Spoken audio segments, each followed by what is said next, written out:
you're still not pulling money and having a reserve and moving money to insurance companies or buying hard assets, getting extra food and water. I mean, like, we've given you all of this information and you're doing nothing with it. I mean, it's sad.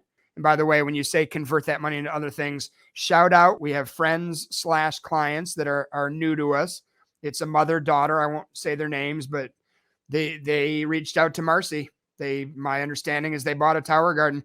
These tower gardens in uncertain times, A, it's a hard asset. B, it generates food. So this thing is potentially going to save their life. And I'm not downplaying that. It really is that important. You better have food and water. You better reach out to Marcy and get a tower garden. The other thing is, if you had a choice between having $1,000 in the bank or $1,000 worth of tower garden, choose wisely. I keep saying lately, act accordingly. Do your stuff.